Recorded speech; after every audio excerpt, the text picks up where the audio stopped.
नमस्कार मित्रांनो, आपण आज जी गोष्ट पाहणार आहोत त्या गोष्टीचं नाव आहे बेडूक आणि उंदराची गोष्ट। चला तर मग सुरुवात करूया।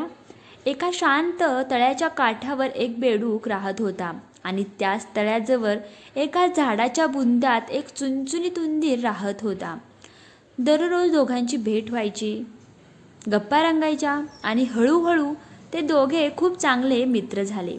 एक दिवस बेडूक उंदराला म्हणाला, मित्रा, आपण कायम एकत्र राहूया, म्हणजे सुखदुःखात एकमेकांना मदत करता येईल। आणि ही कल्पना उंदराला खूप आवडली। बेडकाने लगेच एक दोर आणला आणि दोघांच्या पायाला तो गठ्ठ बांधला। सुरुवातीला सगळं छान होतं, दोघेही एकत्र फिरत होते, खेळत होते, आनंदी होते। पण अचानक आकाशातून एक गरुड खाली झेपावला। त्याने उंदराला उचलून नेलं।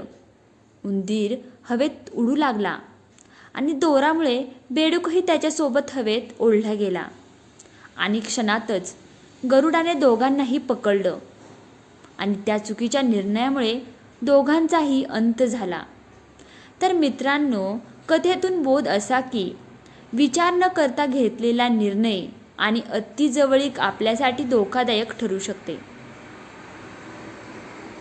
त्यामुळे मित्रांनो, एक गोष्ट लक्षात घ्या, अतिजवळीक कधीही कोणासोबत जास्त करू नका। गरजेपुरतेच लोकांसोबत राहा, गरजेपुरतीच मैत्री ठेवा।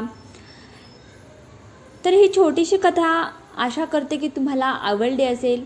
तुम्हाला जर ही कथा आवडली असेल तर चॅनलला सबस्क्राईब करायला विसरू नका आणि कथा ही आवडली असेल तर व्हिडिओला नक्की लाईक करा। ही कथा जास्तीत जास्त लोकांपर्यंत शेअर करा। धन्यवाद।